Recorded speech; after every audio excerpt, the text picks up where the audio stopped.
Hello everyone, my name is Karina. I go by Kartsie on social media, and today's video is part 2 of the Velma Dinkley costume, which is part of my Scooby Doo 60s AU series. In my last video, we talked about the inspiration for Velma's character, found her signature Mary Jane shoes, and made her pleated skirt. But in this video, we will be finishing the costume by knitting the Velma sweater and dyeing socks to match. So before we address the sweater, let's talk about Velma's socks. In 1938, nylon was invented. So this led to the blending of cotton and nylon together, which created socks that have elasticity. Knee-high socks are almost always paired with any type of item that exposes the knee. So shorts, doesn't matter how short they are or how long they are, as long as they're above the knee, it's possible for you to wear knee-high socks with it. Skirts, same thing. Dresses, same thing. In the late 60s, color blocking was a trend, and we can see this in a lot of images of fashion photography because they kind of want to either make the look all one shade of green or one shade of purple or just one shade of color, or they specifically choose a color to highlight. So for instance, I've seen images of people with knee-high socks that are one color and then their shirt literally matches the socks, or technically the socks match the shirt. It's kind of a chicken or the egg situation. But did you know that Velma actually, in her original concept art, wore yellow instead of orange? I actually really like the yellow. It has kind of like a mellow tone compared to the bright, vibrant orange. But I think I know why they changed it to orange instead of having her be completely with yellow and yellow. That made no sense, but you get what I mean. Take this image of the gang, for instance. The animators, and probably the promotional staff as well, specifically almost always draw the group divided in pairs. Velma with Shaggy and Daphne with Fred. If you look closely, Fred's ascot is the same orange as Velma, and Daphne's scarf is the same as Shaggy's shirt. Originally, Fred had brown hair, and later they changed it to yellow to signify a blonde. If you notice, with all the Scooby Doo characters, they make sure that each of their hair colors is something different. The designer's choice to change Velma to orange most likely has to do with there being too much yellow in the group. I mean, it kind of makes sense. You don't really want there to be a character who has yellow hair and then suddenly they're standing next to a character who is consumed in yellow with just a small red skirt. If you notice, Velma and Daphne both have two of their main colors right next to each other on the color wheel. One primary color is given to one boy and girl in the group, and same goes for secondary colors. Interestingly enough, the gang uses all secondary colors, and with the inclusion of Fred's hair, all primary colors. Now, something I want to mention before we get into the building process for Velma is the term sweater girl. From what I can gather, most people credit the term to referring to Lana Turner when she first made her debut on the big screen with the 1937 movie They Won't Forget. However, I haven't found yet an article or mention of the term referring to her in that film, or around the time of that film. So I can't say for sure she is the catalyst for the term. But I can say that her sweater, which she wears in that movie, and the way her outfit is styled is actually really on point for what a sweater girl is. In it, then 16-year-old Lana exits a malt shop wearing a fitted skirt, thin belt, and tight sweater. Her bra gave her a wider appearance at her bust, and due to the tightness of the sweater, resulted in her waist appearing smaller. This is emphasized by the belt she wears, which defines the waist further, and probably is helping stop the sweater from riding up. But it is the hourglass figure that makes the sweater girl look sensual. There is record of the term being used in 1943 in the Army Naval Screen magazine number 20 command performance. Here's one of your all-time sweethearts, another command performance for that lovely sweater girl, Judy Garland. Thanks, Bob. Hiya, fellas. Sweater girls.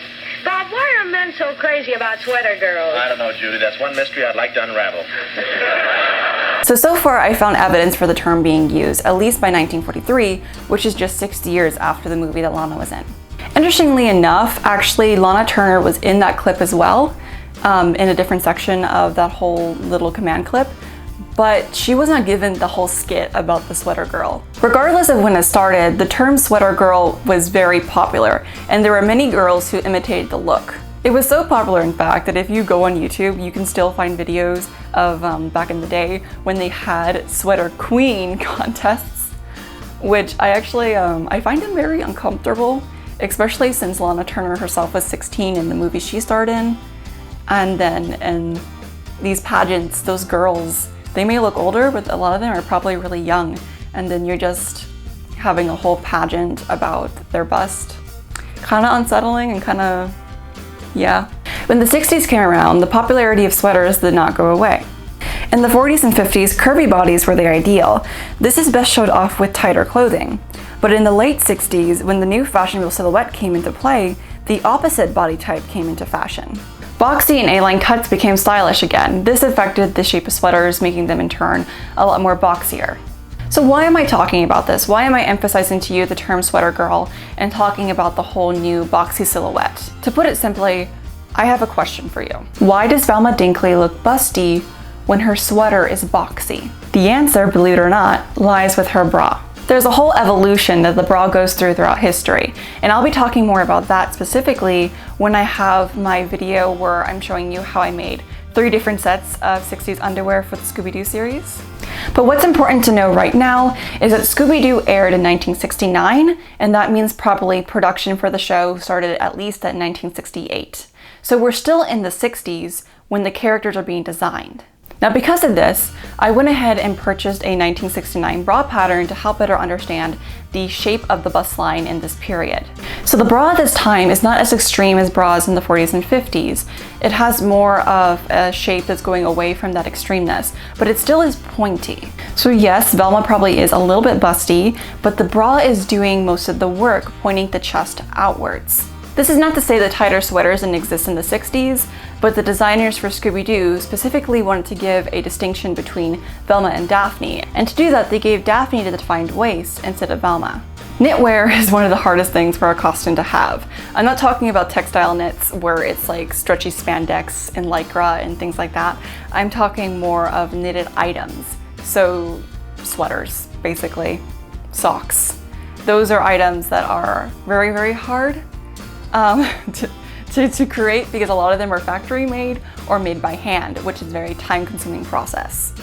So because I can't just go to the fabric store and then buy like a bolt of fabric and then magically, whimsically, I create this iconic vintage sweater. Yeah, because of that, I'm actually calling in some reinforcements. So I asked my friend Amantia, who will be wearing the Velma costume, if she would be willing to knit the sweater. So Amantia has been knitting for a long time, since she was like a wee child, and every time I hang out with her, she always has her needles out and she's just keeping her hands busy. So we'll be having a full-on conversation, or I'm on the phone and I'm calling her and she's just doing her thing. And also in high school, back when we were both in high school, she was actually vice president of the knitting club. So she has a lot more experience at this than I do. So she agreed to take on the challenge and on the way teach me some knitting basics. So today I'll be showing off my friend's amazing talent because she literally has the superpower to make a textile that's just mind-blowing to me. Yeah, it's awesome. So without further ado, let's solve the mystery of the Velma Dinkley costume. Because jinkies, this was a lot of work and fun. I purchased the pattern didn't work. It's too chunky for what we need. I don't like the cables, and the pattern itself, it didn't work. It was too complicated for me to understand, and some of it was scanned upside down. So we found, where is he? Where'd I put the man? We found this person, sweater. So the neckline right here is much better for Velma. This will be far easier for me to knit. Also, this has an A-line silhouette to the sweater pattern, which is very on point for what the fashionable silhouette is at this time period. So yes, this will work. And we have Karina helped me to knit a swatch of what this is gonna look like. So it's some good, chunky, solid stuff, which will be wonderful to wear in that blazing Florida heat. But it really fits the silhouette, and I'm gonna undo this now. And it's gone. But we did pick a color of yarn that would best match Monty's skin tone because orange can go very cartoony quickly if we don't pick the right color. So we went with like a pumpkin spice, and with Velma we're gonna be a lot more bright colors but a little bit more of a muted tones.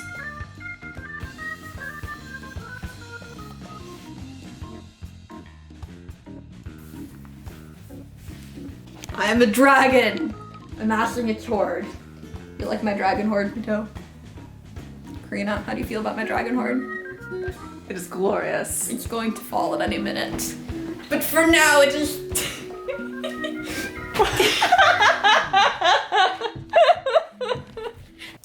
I did not do it. Oops, good for me.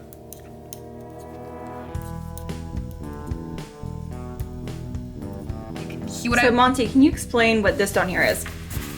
This? Yes. This is ribbing. Okay, so basically there's two basic knitting stitches and they're reversed to each other. Knit and purl. They have a different shape. These guys look kind of like knots. These guys look kind of like V's or braids. All right, so for ribbing, which you usually see on the bottoms of things like sweaters, you go back and forth. So here I've done a 2x2 rib, so 2 knit, 2 purl, 2 knit, 2 purl, and so forth and so on.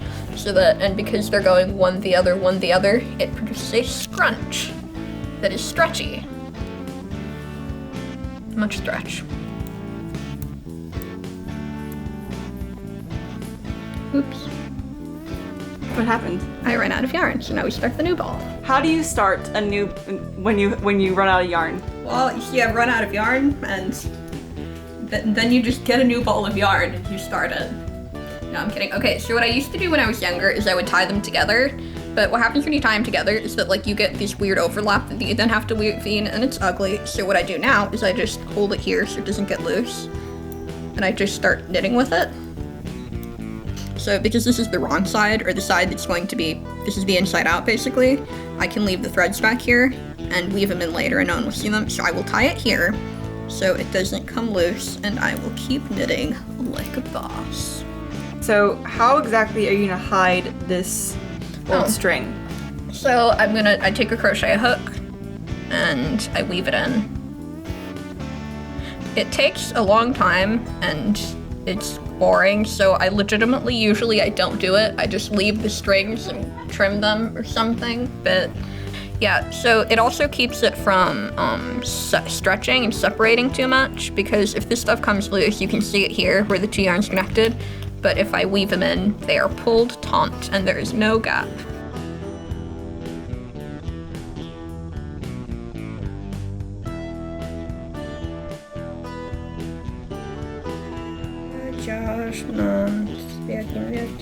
So Monty, how many stitches do you need to have? I'm counting. 12, 14, 16, 18, 20, 22, 24. Okay, so basically I need to reduce until I have this many stitches at the top. So it's gonna look like a very large triangle. And because I only reduce 1 stitch per row, or technically 2 stitches a row, but it's like 1 row of reductions, 1 row of not reductions. So I have all of this left to go. So the number of stitches on this thingamajigger right now, needle, the number of stitches on my needle right now is the number of rows of triangle I'm going to have until the top. Because we're making almost like a raglan sleeve. It is literally a raglan sleeve. Okay, so Monty has come over and we have come up upon a problem. It's not a problem. I did something and then I forgot I did it, so I did the thing wrong. Okay, so if you see here, this is 2x2 rib, which means there are 2 stitches per rib. 2, 2, 2, 2. This is the front panel, which I made second. Now here, in the back panel, which I made first, I did 3 stitches per rib. I don't know why I did this. 1, 2, 3, 1, 2, 3. So the problem with that is that these, which are supposed to go together, to be seamed together at the end, they're different sizes, which means that I need to redo the entire back panel, because I think what happened is that because I'm scaling up the gauge, which means my yarn is a little bit thinner than the yarn that the pattern called for. So I need to do more stitches per thing. So what I did was I decided to make the ribbing a little bit wider. By the time I got to the front panel, I forgot that I had decided to make the ribbing a bit wider. I don't actually know if this happened, but I know myself well enough to know that this is well within the realm of dumb mistakes that I make while I'm working. So I am going to need to undo all of this and reknit it. It's so sad though, because all this is so pretty. Well, here we go. Oh.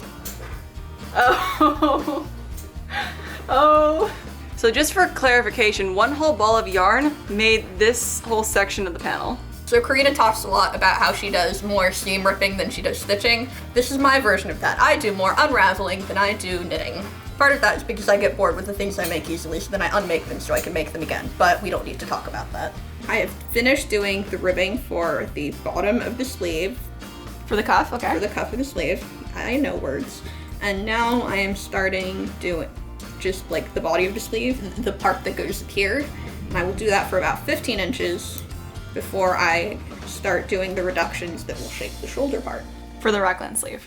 For the Raglan sleeve. While I was knitting it, I was just like, oh, this stuff is annoyingly hard to work with. It's so thick and chunky. And then I finished it, went to the other one, and realized they're different yarns. So I'm currently working on the third sleeve, because I don't think we're going to be able to use this one. So as you can see, this one is the one that is a lighter weight, and the textile that was created is just a lot more, I guess you could say flimsy. Well, this one has that thickness to it. So it has that chunky feeling, and this is lighter. So this yarn is obviously thicker than this one. Yeah, I don't know how it happened, but we were just grabbing all of the same color we could, and either this was mislabeled or we might have grabbed the wrong batch, but I'm pretty sure it must have been mislabeled because they're the same color. Because I rolled them, well, same color is one thing, but I rolled them all up, and I probably would have noticed if one of them had been a different size. Like usually yarn that has a different weight, like the way the skein has a different shape to it. They all look the same. So pretty much we might have been giving a manufacturing flaw. Either that or we're just stupid. Let's go with manufacturing flaw. You say that because you don't want to admit it. We don't know what happened. So here Monty is saying that the pattern called for a certain type of increase, and she didn't like how it looked, so she unraveled part of it, and she's gonna go on to explain exactly what's happening. But I do apologize for some of the background noise. My house was really noisy at the time. I tried it on myself, and it was really floppy.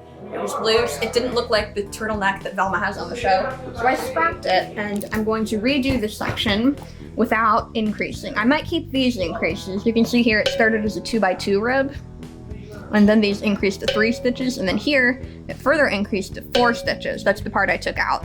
So I think I'm gonna keep it as 3" instead of increasing to 4, because 4 got too big, and you could see there were gaps in the work where I made the increases, and it just looked sloppy and bumpy, so I didn't like that. So I'm just gonna keep it straight like this and make it a little longer than the pattern asks for, so it can fully fit the silhouette of the show. So do you seam it with it inside out, or nope, how do you seam it right side out. Here, I will be showing you. I start on this corner, and at the very edge, there's always there's always a line of stitches here that curls up. That's what we're gonna use. So start at this edge, leave a little tail, grab this edge. The first few stitches I do a little bit differently because it's the beginning and I want to, catch all the stitches. I don't tie it off. I just leave a little tail to keep that in. So here, this is the important part. I catch the gaps or the ladders in between the 2 stitches. Like that. So this is the mattress stitch. It's a really simple thing that a lot of knitters know. I think it's used in sewing too, or in sutures or something, a similar version of it. But this is the version I do. So pull a little bit and it's invisible. Okay, yeah, here. You can see here, that's a purl edge. That's a knit edge. So because the stitches look different, the way I seam it is slightly different.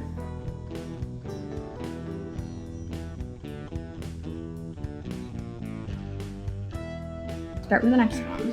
So right there. 1, 2, pull. Just like that. Oh, you see it? Completely invisible. So I have the sweater here, and the hardest thing that has been happening is color matching this to the socks, because we ordered some socks off online, and as you can see, the oranges are like 2 complete worlds apart. And although this is a pretty color by itself, it's leaning very vibrant, and we just can't have that. So plan B is for me to dye the color. So this is gonna be a cotton polyester spandex blend where the majority of it's cotton. So I took some cotton samples that I have, and mixing these 2 colors together, I got some color options. Now, the first one is where I have the majority of it sunshine orange, and then just like a tad of tan. And we get this color, which is pretty close, just not there completely. And then the other one I did was this one, where I did sunshine orange and then tan 50-50. And this is like closer. So it's somewhere in between these two extremes that I have to do. And I'm also bringing out the camera because I want to see how they look on camera to see if the camera can reveal to me which one is the closest. Because not for nothing, but cameras have a funny way of looking at color than we do. Yeah, it's gonna be somewhere in between those two. So while I'm dyeing the socks, I'm gonna have to start light and then progressively see if the darker color works.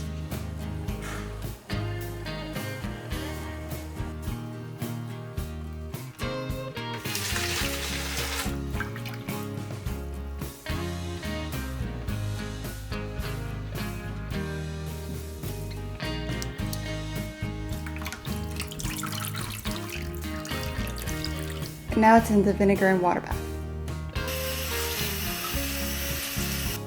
So it got closer, but not close enough. So what I think I'm gonna do is I'm gonna go back in and add some more tan. So in the end, I ended up dyeing the socks a total of 3 times to get the perfect color. But besides that, we are ready for the reveal. So without further ado, here is the finished Velma Dinkley.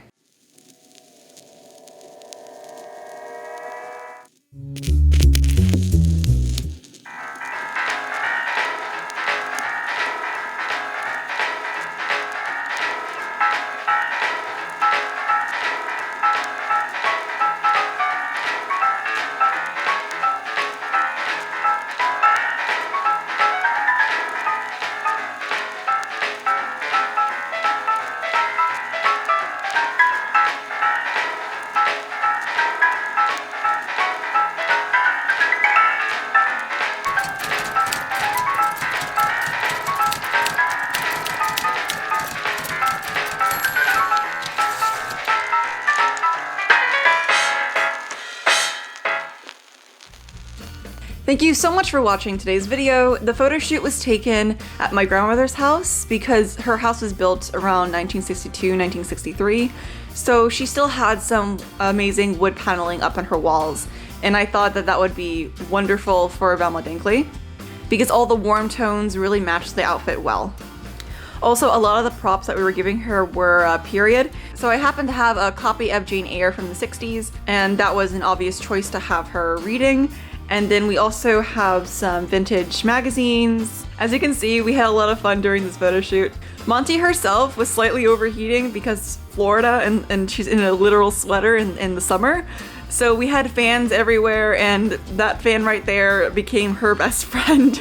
If you would like to see more Velma Dinkley content, please head over to my Instagram. There you'll find more images of the costume and even some Instagram reels where I'll be using a lot of different 60s music. So until then, I'll see you soon.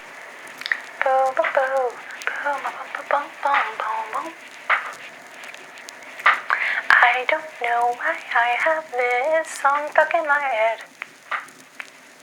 I'm now nervous. The needles have performance anxiety, Karina. I'm sorry, Monty.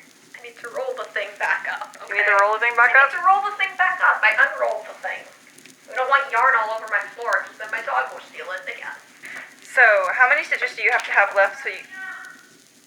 Mother! You're YouTube. You are pulling faster than I can ravel. I'm sorry. This is too much fun. Now, can I dramatically take off the wig? Yeah, go right ahead, girl. Oh, are you okay? That wasn't staged. I legitimately was like, yeet, and then I was like, no, this costs money. You know how I used to be like, could you kill a man with a sewing needle? I could definitely kill a man with these, but you see these babies? Like, these could go straight between someone's ribs and like into their liver.